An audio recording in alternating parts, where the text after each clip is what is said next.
Racing on Wednesday takes place out at Hollywoodbets Kenilworth. We are racing on the summer course, 8 races to look forward to, and race number 1 gets underway at 12:30 over 1,000 meters. We begin with a maiden plate, and the bipod does get underway in race number 1. Joining me on the line is Graham Hawkins, and Graham, how are you doing?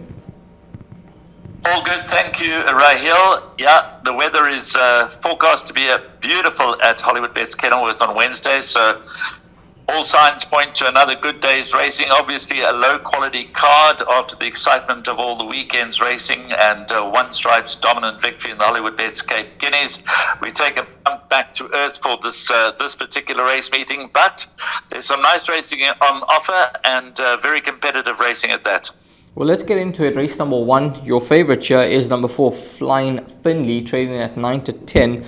2-1 Summer Snow, Vivo Pillar at 4-1. It's then 10-1 and better bar those. Now, when it comes to these work rider races, not quite sure what to make of it, but this horse Flying Finley, Casa Estiva winning from that form line behind Rafa Bay, and with Richard Fourie in the irons, this horse was quietly fancied on debut to run a very forward race, Graham, and he just got touched off.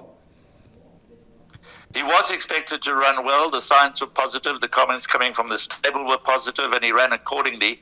In fact, he moved up at the 200-meter mark as if he was going to run on by Rafa Bay, but then Rafa Bay found that little bit extra in the closing stages. As you say, not easy to assess the form of the work riders races, but Casa Estiva, as you say, has come out from that form line to win. So Flying Finley could be hard to beat. I can't help feeling there's more to come from number 8, Summer Snow. Showed terrific speed behind Cork Bay last time over 1,200 meters. I do think that Summer Snow is at his best, whatever level that best might be. He's at his best over 1,000 meters. He retains the blinkers. So I think blinkered over 1,000 meters.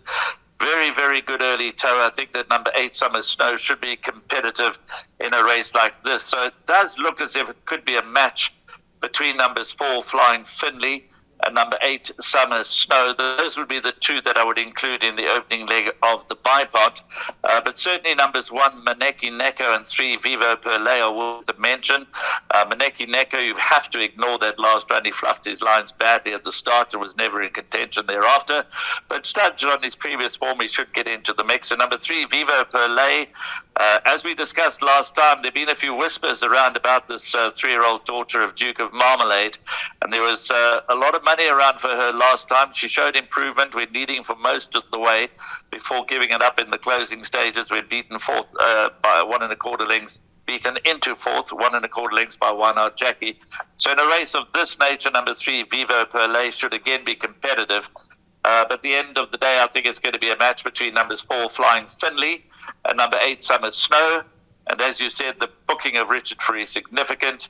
So let's be in the camp of number 4, Flying Finley, but I wouldn't ignore the chances of number 8, Summer Snow, and I would include both numbers 4 and 8 in the first leg of the bipod. That's race number 1, 2 horses to play around. Race number 2, next up, start off the place accumulator. 2,000 meters is the distance, and this is an open maiden set to get underway at 1:05. Your favorite here, we've got joint favorites, number 3, English Mistress, and 11, Express Yourself, both at 28 to 10. Double Dash and Asinantanga at 5-1. You can get 6-1 about Golden Grey, and then it is 14-1 and better by those. Now, Graham, this horse, English Mistress, she's a professional maiden. She's had 14 starts, and she meets the boys and has to concede weight. So whether it's going to be 15-time lucky for her, I'm not convinced. But I do like the look of number 5, Asinantanga. He's improving nicely, and I think the step up to 2,000 meters will suit this horse down to the ground, especially on the summer course. He's certainly improving with each and every run. He's only had 3 runs under the belt. As you say, the further he goes, the better he should be. He was fitted with blinkers last time out when progressing late to get within 3 1/4 lengths of Western World. And I think he will continue to go forward, the Adam Marcus train number 5, Asinantanga. So certainly one of the leading lights in the race for me. Number 3, English Mistress. Not sure who's going to ride English Mistress. Hasn't yet been declared. Very game, very consistent, and obvious inclusion in the first leg of the place accumulator. I think the betting has got this just about right.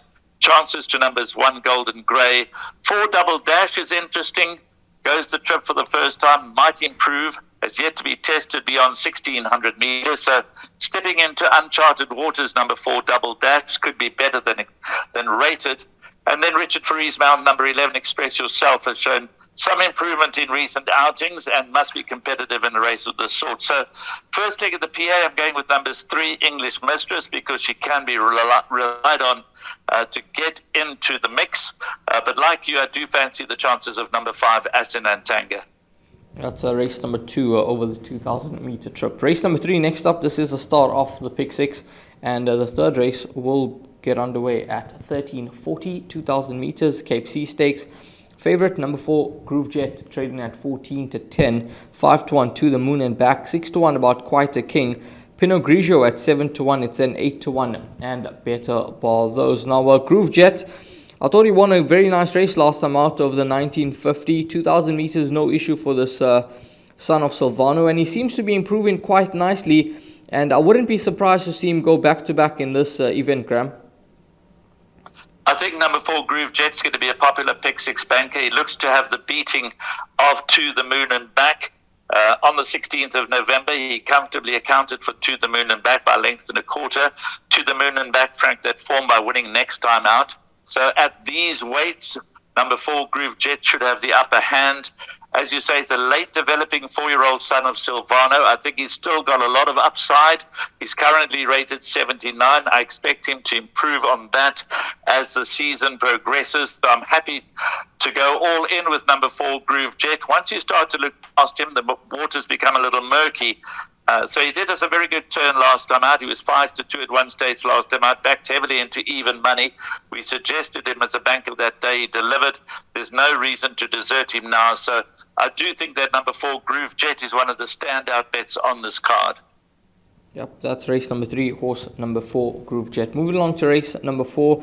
This is a class 4 over 1,600 meters, 2, the off time. Your favorite here at number 6, Air Raid at 28-10. Number 1, Zeitz at 33-10. 5-1 About Touchdown. Mente et Manu at 5-1. It's then 6-1 and better bar those. Now, this son of Vercingetorix, Zeitz, is a horse that I'm quite a big fan of, Graham. And last time out, they put the blinkers on the winter course, and he delivered the goods at 8-10 after being beaten at 6-10 and his previous start. But from gate number 1, I don't suspect he'll have any issues in transit, and with a clear run through, I think that he could go back-to-back straight out the maidens. I think he's a progressive sort that's going to win his fair share of races. Certainly looks that way. He's an impressive 3-year-old grey son of Vercingetorix. As you say, he's got pole position. The blinkers have seemed to get his mind on the job. He led them a merry dance last time out when winning by 3 lengths over Royal Port Louis. Obviously difficult to assess first time out the maidens, but he receives 4 kilograms from fellow 3-year-old number 6 Air Raid. Air Raid is going to be a very popular first choice here. In fact, I'm rowing in with number 6 Air Raid as a place accumulator banker because I expect Candice Bass-Robinson's runner to certainly get into the top 3. But I have healthy respect for both of Andre Nell's runners, number 1 Zeitz and, of course, number 8 Hoodia. Both should run well in this Class 4 handicap over 1,600 meters. Of the pair, Cornet Orfer is elected to go with number 1 Zeitz, and that's a clear indication that might be the stable elect. And as you mentioned, number 1 Zeitz looks to be a very, very progressive 3-year-old. So it's going to be a real test for number 6 Air Raid to have to concede 4 kilograms to number 1 Zeitz. These are the top 2 choices in the race. I think Hoodia could certainly make his presence felt, and I'm expecting another good run from the year-older number 9 Touchdown, who's also only got 56.5 on his back, so he's well in on the weight for age scale here, number 9 Touchdown. He's never been the most consistent, but if he reproduces his last run when narrowly beaten by Gentleman Joe, then he's going to be competitive in a race of this nature. So place accumulator, I'm happy to bank a number 6 Air Raid, but as far as the pick 6 and the jackpot is concerned, I think you certainly, at the very least, have to throw in number 1 Zeitz as backup. Yeah, 1 and 6 could be the 2 horses that you play some exactas around in race number 4. Moving along to race number 5 next. This is a class 4 over 1,600 meters. 14:55 is the off time for this contest.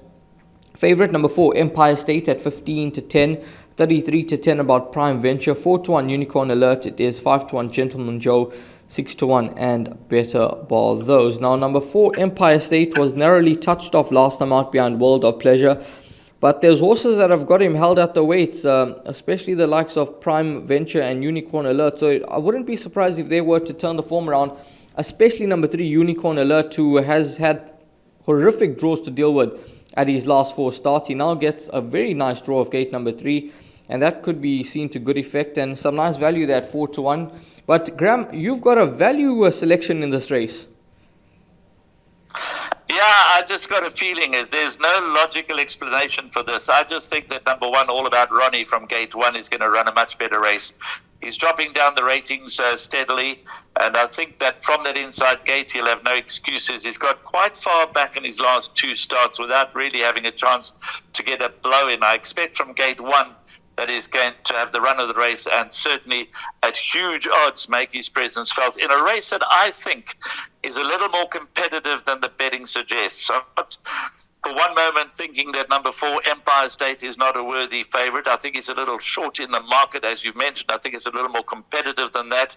Both numbers 2, Prime Venture, and 3, Unicorn Alert, will give number 4, Empire State, a lot to think about. I know that number 5, Gentleman Joe, is not always the most reliable, but it was interesting that when you go back to the 21st of November 2023, when he beat Epic Kleros, he followed up that with a good victory over Call to Unite. So his next victory came pretty much on the anniversary of his second career victory, and who knows, he might get follow that same pattern and follow up again with a victory in a race of this nature. So you can't ignore number 5, Gentleman Joe. And there was lots to like about number 9, Happy Days, post-maiden effort. Won its maiden 2 runs back when beating 006 by more than 3 lengths, and then ran a good second in a large and competitive field when beaten only a length behind Sail the Seas. So Happy Days cannot be ignored here. So I do think that this race 5 is a lot more competitive than it first appears. 3, Unicorn Alert, 4, Empire State, and 2, Prime Venture possibly bring the best form into the race, but then Gentleman Joe and Happy Days bring different form lines into the race, and that those could prevail. And then, as I said, it's more about a little bit of a gut feeling, if you'd like to think about it that way, for number 1, All About Ronnie. Yeah. I might be way off the mark with him. No, I don't think you will be. I think 25 to 1's a big price about this horse from the Des McLaughlin yard, and come race time, well, I think he'll be short in the market, so he could be worth a nice place bet here in race number 5, horse number 1. Moving along to race number 6. This is a class 4 for fillies and mares over 1600 meters. 3:30 is the off time, and your favorite is number 6, Kamchatka, at 3 to 1. Garden of Eden at 7 to 2, along with the Russian Royal. 9 to 2, Senhora Victoria. Jet to the Sun at 5 to 1. It's then 12 to 1 and Better Bar Those. Now, Graham, when I have a look at this race, there's yet to be a jockey declared on number 8, Jet to the Sun, but I think she's this daughter of Water Winter is definitely going to be a big runner. Although this filly Kamchatka, I like the look of her. I like the way she's improving with each run, and she seems to be going about her business in the right way, despite having to give away weight to number 4, Russian Royal. I think she could be the horse to beat. No doubt that number 6, Kamchatka, sets a standard, but you've identified that number 8, Jet to the Sun, as a real threat. I think the same way. I think that Jet to the Sun at around 5 to 1, perhaps come race day and race time, you'll get a little stretch. Worth a good each way play, number 8, Jet to the Sun. I think she's very, very much alive. No doubt that number 6, Kamchatka, sets a standard. 7, Garden of Eden, is interesting. She won at huge odds first time up. Then went into the Western Cape Fillies Championship Grade 2. She was all at sea. The saddle slipped. No kind of a run at all. But she comes with a bit of a reputation. And again, the booking of jockey Richard Faree is notable. So don't exclude number 7, Garden of Eden, from your calculations. Russian Royal won well second time up, beating Englefield Green, who again had to be satisfied with the runner-up berth over the weekend. So Russian Royal is certainly heading in the right direction. what you see is what you get with number 5, Glee Club. Should run another very honest race. Top choice has got to be number 6, Kamchatka. My second choice would be number 8, Jet of the Sun. Healthy respect for number 7, Garden of Eden. Number 4, Russian Royal. And 5, Glee Club. That would make up the shortlist. It is obviously a pretty competitive and open class 4 fillies and mares handicap over 1,600 meters. And there could be an upset. But I think that list of 5 will see us through. Yeah, we see the race pretty much the same there in race number 6. Race number 7, this is a class 5 over 1,200 meters.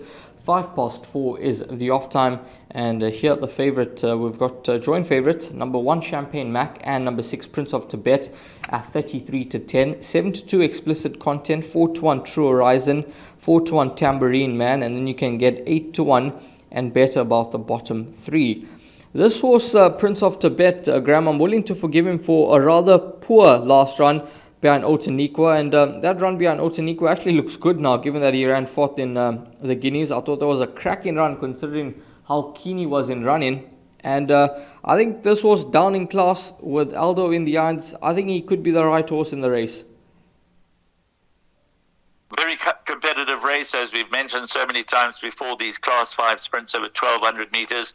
We see the names on a regular basis. They beat each other. 6 Prince of Tibet certainly has a very, very strong chance of finding the winner's enclosure here. Should be nothing to choose between 6 Prince of Tibet and 8 Tambourine Man. Tambourine Man gets blinkers. I expect him to run better over this 1,200 meters than he did last time out over 11, although he was certainly not disgraced when narrowly beaten by Rujaroon. I do think that Adam Marcus holds 2 live wires in the form of number 3 True Horizon and 8 Tambourine Man, and along with number 6 Prince of Tibet, they form my top 3 selections, but obviously healthy respect for number 1 Champagne Mac. He's also not too consistent, but in this class 5, he's always got to be considered. The blinkers come off. He's drawn along the inside rail.